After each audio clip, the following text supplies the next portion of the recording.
Assalamualaikum warahmatullahi wabarakatuh. Halo, halo, apa kabar? Semoga selalu dalam keadaan sehat walafiat, tetap semangat. Senang sekali saya Herzbun Arif kembali bisa menjumpai Anda semua. Seperti sudah bisa eh, diduga jauh sebelumnya, akhirnya Barreskrim Mabes Polri itu mengumumkan bahwa ijazah dari Jokowi, ijazah dari Fakultas Kehutanan UGM itu asli, bahkan termasuk ijazah dari SMA 6. Kesimpulan itu didapatkan dari hasil gelar perkara yang dilaksanakan pada hari Rabu tanggal 21 Mei 2025 dan disampaikan oleh Direktur Tindak Pidana Umum Barreskrim Mabes Polri Brigjen Polisi Juhandani Raharjo Puro hari ini, hari Kamis tanggal 22 Mei 2025. Dan menurut Juhandani Raharjo Puro, polisi tidak menemukan unsur pidana dalam kasus itu. Dengan begitu, penyelidikan pun dihentikan. Ini sebenarnya sudah saya singgung sebelumnya dan tanda-tandanya itu sudah terlihat ketika Pak Jokowi itu memenuhi undangan Barreskrim Mabes Polri hari Selasa yang lalu. Waktu itu kan Pak Jokowi bahkan sebelum diperiksa oleh polisi dia sudah menyatakan bahwa dia sedih karena kalau kasus ini kemudian berlanjut gitu ya. Tetapi karena ini kan sudah keterlaluan, ini maksudnya untuk para penuduh bahwa ijazahnya palsu itu. Ini padahal pada waktu itu kan Pak Jokowi tidak ditanya soal kasusnya itu, tapi ditanya soal sikap dia atau respon dia terhadap pernyataan Ketua Umum DPP PDIP Ibu Megawati Soekarno Putri yang mendorong agar Presiden Jokowi itu menunjukkan saja ijazahnya pada publik kalau memang punya, dan dengan begitu kasusnya beres, case close. Tapi kalau dengan pernyataan dari Pak Brigjen Johandani ini kan berarti kasus yang ini ditutup karena ini adalah kasus laporan dari TPUA, Tim Pembela Ulama dan Aktivis. Sementara ada kasus lagi yang satu yang jalan yang di Polda Metro Jaya. Ini Jokowi itu melaporkan 5 orang aktivis. Jadi dengan begitu, dengan adanya keputusan ini ada dasar dong bagi Jokowi untuk menyatakan bahwa dia sudah difitnah karena ternyata berdasarkan dari hasil lapor Mabes Polri itu ijazah dia palsu. Bukan aja ijazah Fakultas Kehutanan UGM yang asli, tetapi juga ijazah SMA 6 Solo itu yang dinyatakan semuanya asli. Jadi menurut Brigjen Johandani Raharjo Puro, antara bukti dan pembanding itu identik berdasarkan dari satu produk yang sama. Mereka ini nggak main-main loh, katanya mereka itu sudah melakukan penyelidikan itu dengan meminta keterangan dari 39 orang saksi terdiri dari berbagai pihak di Fakultas Kehutanan UGM hingga teman Jokowi selama menempuh studi. Selain itu, nah ini yang jadi andalan mereka adalah polisi sudah melakukan uji laboratorium forensik terhadap berbagai dokumen. Jadi ini cukup komprehensif lah seperti yang dia katakan. Dan penyelidikan ini kata dia bukan lakukan hanya sekedar untuk menjawab pengaduan masyarakat, tapi dari kepolisian ingin memberikan pemahaman atau ke masyarakat bahwa fakta yang kita dapatkan sehingga kata Johandani berharap dia situasi negara ini kan jadi semakin tenang. Bahwa terhadap hasil penyelidikan ini telah dilaksanakan gelar perkara untuk memberikan kepastian hukum dengan hasil tidak ditemukan adanya tindak pidana. Kami sampaikan kepada rekan-rekan semua bahwa penyelidikan yang kita laksanakan ini bukan hanya sekedar menjawab dumas yang ada, namun kami dari kepolisian memberikan pemahaman ataupun kepada masyarakat fakta-fakta yang kita dapatkan. Sehingga kita semua berharap situasi negara ini menjadi semakin tenang. Kita bantu pemerintah yang saat ini dipimpin oleh Bapak Prabowo melaksanakan pembangunan di mana kita ketahui bersama kebersamaan seluruh masyarakat Indonesia dan pemerintah yang ada saat ini, kita mendukung pembangunan guna tercapainya apa yang kita dambakan menjadi negara yang makmur, sejahtera, dan aman. Selanjutnya, demikian hasil penyelidikan kami dari Direktorat Tindak Pidana Umum Barreskrim Polri. Semoga bisa menjawab polemik yang selama ini terjadi di masyarakat mengenai ijazah milik Bapak Insinyur Joko Widodo. Saya kira ini harapan Pak dari Pak Johandani ini nggak akan terwujud ya. Justru disitulah kontroversinya. Karena sejak awal kan saya sudah menyatakan ini kasus ini tidak akan selesai kalau hanya berdasarkan pernyataan dari kepolisian itu kemudian dinyatakan bahwa itu ijazahnya asli. Karena memang kepolisian bukan lembaga yang berhak untuk menyatakan asli tidaknya ijazah seseorang, bukan hanya ijazahnya Pak Jokowi gitu. Apalagi kan sejak awal Roy Suryo dan kawan-kawan itu mereka sudah menyatakan ketidakpercayaannya terhadap lapor dari Mabes Polri dan mereka minta agar ada pembanding ini dengan laboratorium di negara lain yang mereka misalnya Singapura dan sebagainya, bahkan juga beberapa aktivis sudah berkomunikasi dengan ahli urusan perdokumenan begini, identifikasi soal dokumen asli atau tidaknya ini sampai di Amerika Serikat. Tapi polisi kelihatannya pada posisi pendiriannya seperti itu bahwa mereka sudah melakukan proses itu dan mereka meyakini hasilnya mereka cukup valid karena tadi itu bukan hanya pusat lapor tapi juga wawancara dengan sejumlah teman dan termasuk lembaga dari UGM dan juga teman-teman satu angkatan dengan Jokowi. Jadi karena itu ya kita bisa pastikan bahwa dengan dasar itulah kemudian polisi dalam hal ini Polda Metro Jaya bisa bergerak untuk meningkatkan status penyelidikan menjadi penyidikan di Polda Metro Jaya. Seperti kita ketahui Pak Jokowi kan melaporkan 5 orang yang disebut dia itu melakukan fitnah dan juga pelanggaran Undang-Undang UU ITE, yakni nama-namanya disebutkan RHS, kemudian RS, ES, dan K, serta ada T.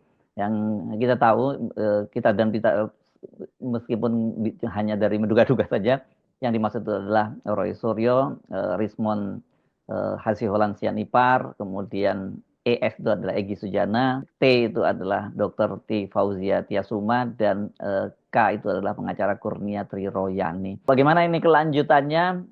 Tentu Roy Suryo dan kawan-kawan harus bersiap-siap ini, ya harus menghadapi proses hukum ini, dan bisa jadi mereka ini akan menjadi korban berikutnya dari Pak Jokowi.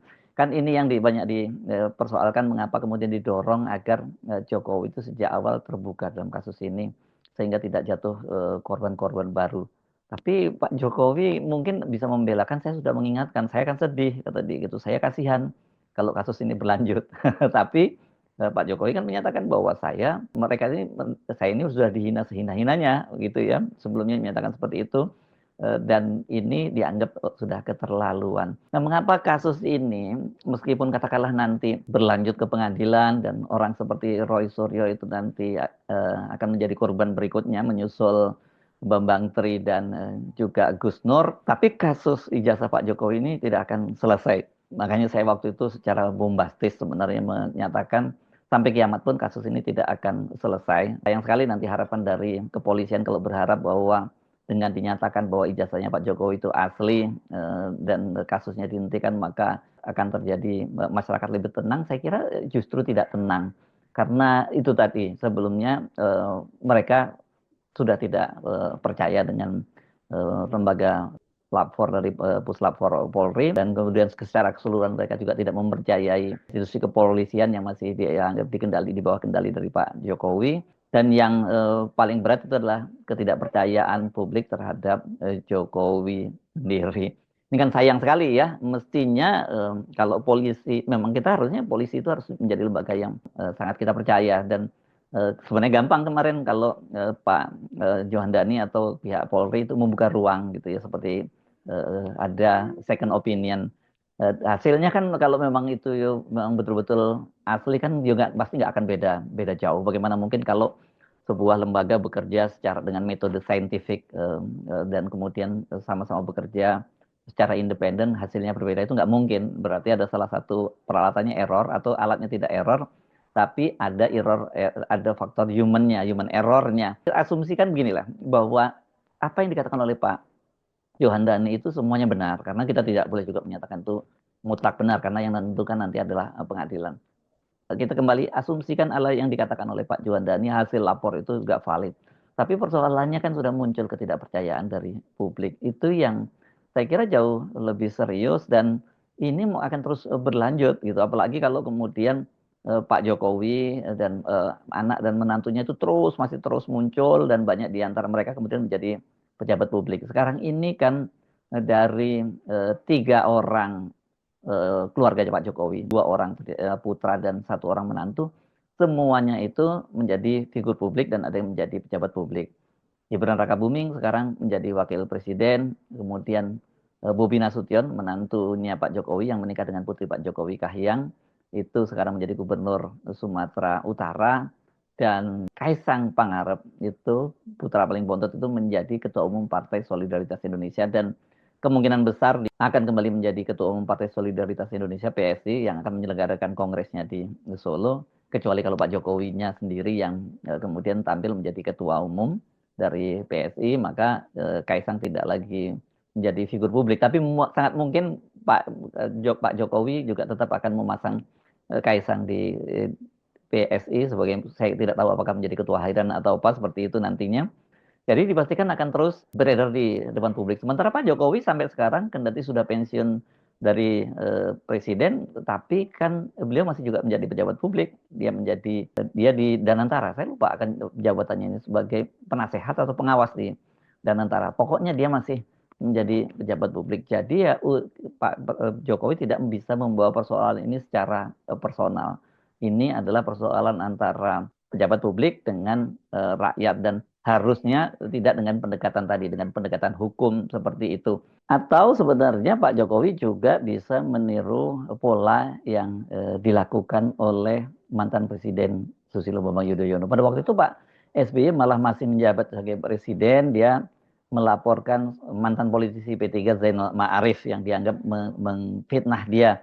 Dan kemudian prosesnya berjalan, tetapi kemudian Zainal Ma'arif itu meminta maaf kepada SBY dan kasusnya selesai.